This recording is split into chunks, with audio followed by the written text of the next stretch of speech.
تو اس لیے یہ کوئی اگر ملکوں کی تاریخ دنیا کی تاریخ میں آپ دیکھیں نا تو یہ کوئی اتنی بڑی تاریخ نہیں ہے. امریکہ کی آپ تاریخ دیکھیں تو ہنڈریڈز آف ایئرز کے اوپر وہ مشتمل ہے. اسی طرح آپ یونائٹڈ کنگڈم کے اوپر جاتے ہیں تو یہ جو نیشنز ہوتی ہیں, جو قومیں ہوتی ہیں, ڈفرینٹ فیزز سے گزرتی ہیں. تو ہم بھی ابھی ایک ایسے فیز سے گزر رہے ہیں جو کہ شاید وہ کوئی اتنا بڑا کوئی ڈیولپمنٹ والا فیز نہیں ہے, جو کہ کوئی اتنا آئیڈیل فیز نہیں ہے, لیکن جو آپ کی قومیں ہیں وہ اسی طرح سیکھتی ہیں, لرن کرتی ہیں ڈے بائی ڈے. تو پھر ہوپ فلی ہم آنے والے وقت میں انشاءاللہ ہمارا ملک ایک بہت اچھا ملک ہوگا. پاکستان میں خامیوں کے حوالے سے باتیں تو سب کرتے ہیں سر, لیکن ازالہ کرنے کو کوئی تیار نہیں ہوتا. وجوہات کیا ہیں؟ وجوہات ہیں میرے خیال میں جو سب سے بیسک ریزن ہے کہ جو شاید سیٹ پہ بیٹھا ہوتا ہے, جو کچھ کرنے کے قابل ہوتا ہے, اس کے پاس اختیار نہیں ہوتا. اور شاید جس کے پاس اختیار آ جاتا ہے وہ کرتا نہیں ہے. تو اس لیے وہ جو خامیاں ہیں وہ ختم نہیں ہو سکتی. اگر کوئی کرنا چاہے بھی تو وہ شاید جان بوجھ کر نہیں کرتا یا وہ کر نہیں سکتا. آپ کی نگاہ میں پاکستان کا کیا مستقبل ہے؟ پاکستان کا میری نگاہ میں تو بہت اچھا روشن مستقبل ہے انشاءاللہ العزیز. ہمیں بہت اچھے کی امید رکھنی چاہیے. ہوپ فلی انشاءاللہ العزیز اب ہمارے انٹرنیشنل جو معاملات ہیں وہ بہتر ہوئے ہیں, تو باقی جو انٹرنل میٹرز ہیں وہ بھی ہوپ فلی انشاءاللہ العزیز آنے والے وقت میں بہت اچھے ہو جائیں گے. سر آپ کی طرف واپس آتے ہیں, آپ کو وکیل بننے کا اور وکالت کی طرف آنے کا خیال کیسے آیا, اور کس شخصیت سے متاثر ہو کر آپ وکالت کے شعبے میں آئے؟ میں وکالت میں تو بائی چانس آیا ہوں, ٹھیک ہے نا. یہ میرا چوائس کا پروفیشن نہیں تھا. ہمارے وہ اللہ مغفرت کرے تایا ابو تھے, تو انہوں نے کہا کہ آپ لا کر لیں, تو میں لا کی طرف آ گیا. لیکن جب میں لا کی طرف آیا تو میں سمجھتا ہوں کہ زیادہ فیلڈز کا مجھے کوئی ایکسپیرینس نہیں ہے, لیکن جتنا میں نے اس فیلڈ کو اچھا پایا ہے لا کو, اس سے شاید ہی کوئی اچھی فیلڈ ہو. اور بہت انٹرسٹنگ ہے, بہت رسپیکٹفل فیلڈ ہے یہ. اور جو ہماری لیگل فرٹرنیٹی ہے وہ ایک دوسرے کو بہت رسپیکٹ دیتے ہیں, اور ہمارے سے جو جڑے ہوئے لوگ ہوتے ہیں لٹیگنٹس. آج کے دور اور ماضی کی روایت میں کیا فرق محسوس کرتے ہیں؟ سوری کس آج کے دور اور ماضی کی روایت میں کیا فرق محسوس کرتے ہیں آپ؟ اب چونکہ ہمارے پروفیشن کے حوالے سے بات کر رہے ہیں آپ, ہمارے پروفیشن میں اگر آپ دیکھیں گے تو جو ماضی کا دور تھا وہ اس میں شاید وہ اتنا وہ ماڈرن ٹائم نہیں تھا. بالکل. اب چونکہ آئی ٹی کے ساتھ چیزیں لنک ہو رہی ہیں, آپ کا اے آئی سسٹم بھی اس کے اندر چیزیں, اور وہ سارا کچھ کر آگے, تو اب فرق کافی زیادہ ہوتا رہا. جب آپ نے اپنی لیگل پریکٹس کا آغاز شروع کیا تو آپ کے استاد محترم کون تھے؟ میرے استاد محترم Malik Ghurab Nawaz Noon, senior advocate supreme court of Pakistan, Rawalpindi میں وہ وکالت کرتے تھے. اسلام آباد میں بھی اچھا خاصا کام تھا ان کا, وہ سینئر ایڈوکیٹ تھے سپریم کورٹ آف پاکستان کے. ان کے ساتھ مجھے اعزاز ہے کہ میں نے وکالت کا آغاز کیا. سر جیسا کہ آپ نے اپنے سینئر سے پریکٹس حاصل کی اور آپ اعلیٰ مقام تک جا پہنچے ہیں آپ, اور آپ جیسی شخصیت بے تحاشا پائی جاتی ہیں, لیکن آج کل نئے آنے والے وکلا اپنی سینئر کی پریکٹس سے ناراض نظر آتے ہیں. آرگومنٹس کے موقع پر ان سے بات نہیں کی جاتی, شارٹ کٹ چاہتے ہیں. شارٹ کٹ کیوں چاہتے ہیں سر؟ شارٹ کٹ دیکھیں نا, ہر بندے کا کوشش تو یہ ہوتی ہے نا کہ میں جو 20 سال میں انسان ایک سٹیج کے اوپر پہنچتا ہے, ٹھیک ہے, تو ہر بندے کی کوشش ہوتی ہے یار میں یہ کوشش کروں کہ میں جلد از جلد وہاں پہ پہنچ جاؤں.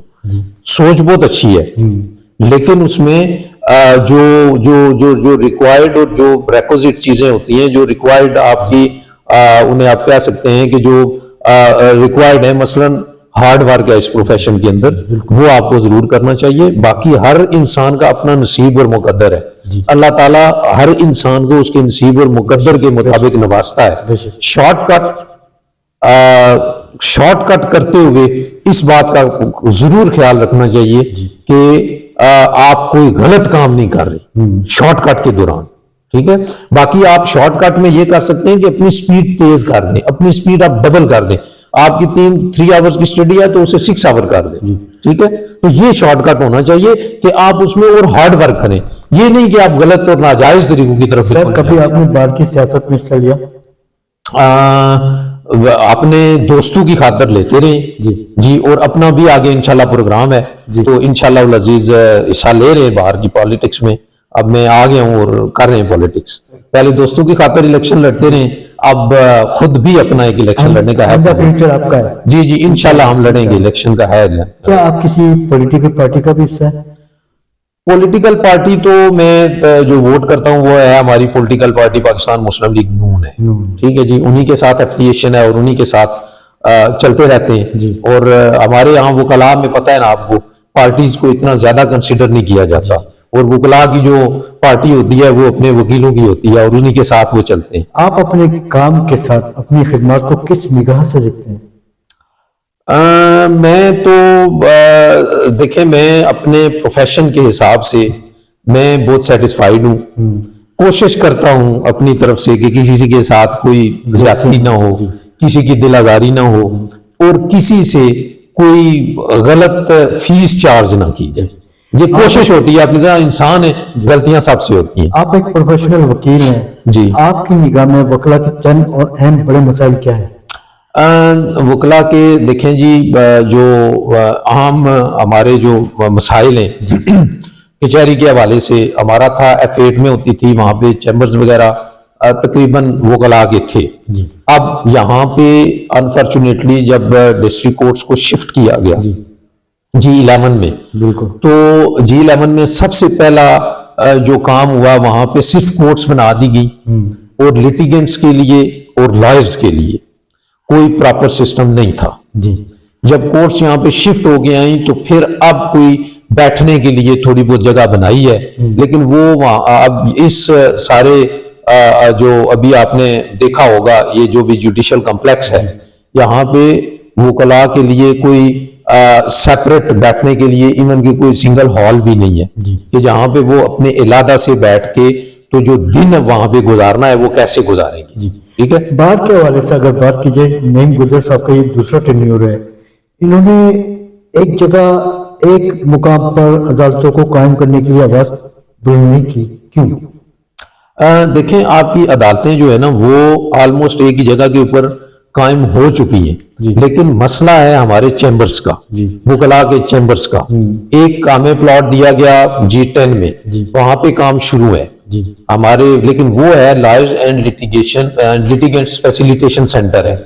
ٹھیک ہے, اب جو ہمیں نیا پلاٹ ملا ہے یہ G11 کمپلیکس کے بالکل ساتھ جڑا ہوا ہے, اس کے اوپر ہمارے چیمبرز بننا ابھی شروع ہونے, تو ہم یہ مطالبہ کریں گے کہ ان جو چیمبرز ہیں ان کے اوپر جلد از جلد کام شروع کیا جائے تاکہ جو وکلاء کے جو سب سے بڑا عام مسئلہ ہے اسے حل کیا جائے. ڈسٹرکٹ بار ہو, ہائی کورٹ بار یا سپریم کورٹ بار, حالات جو کہ دو ہی نظر آتے ہیں. بیچی ہی نہیں لائی گئی, جو بھی قیادت آتی ہے ماضی کی قیادت میں مولبہ ڈال کے چلی جاتی ہے. وکلاء کے مسائل بھی ویسے جو کہ دو ہی نظر آتے ہیں. وکلاء کے مسائل نہ ہونے کی ایک وجہ ہوتی ہے کہ وکلاء آپ دیکھیں گے کہ ہمیشہ رول آف لا کے لیے کھڑے ہوتے ہیں, جو کہ آپ کی جو گورنمنٹس ہوتی ہیں انہیں یہ بات پسند نہیں آتی. ٹھیک ہے, تو پھر اس وجہ سے ہمارے ساتھ جو گورنمنٹ کا کوارڈینیشن ہوتا ہے وہ بہت کم ہو جاتا ہے, کیونکہ ہم جب بھی رول آف لا کے لیے کھڑے ہوں گے تو کہیں نہ کہیں سے پھر جو آپ کی گورنمنٹ ہے اس کے خلاف ہم کھڑے ہو رہے ہوتے ہیں. شعبہ وکالت کی تباہی کی کیا وجوہات ہیں؟ شعبہ وکالت کی تباہی تو میں نہیں کہتا کہ شعبہ وکالت میں تباہی ہو گئی ہے. شعبہ وکالت میں اگر کوئی لیپسز ہیں تو اس میں شاید ہم وکلاء کا پروفیشنلزم ہوتا ہے کہ جو ہم شاید وہ جو سٹینڈرڈ آف پروفیشنلزم ہے اسے ہم کہیں میٹ نہیں کرتے. لیکن یہ یاد رکھیں کہ ہم وکلاء جو غریب لوگ ہیں, سائلین ہیں, ان کا ایک سہارا بنے ہوئے تھے, بنے ہوئے ہیں. جیسے کہ ابھی آپ نے لا اور آئین کی بات کی, آئین اور قانون کی بالادستی کے لیے ہمیشہ کالے کوٹ نے آواز کو بلند کیا. آج کل اسی کالے کوٹ کو پامال بنانے کی کوشش کی جا رہی ہے. عزت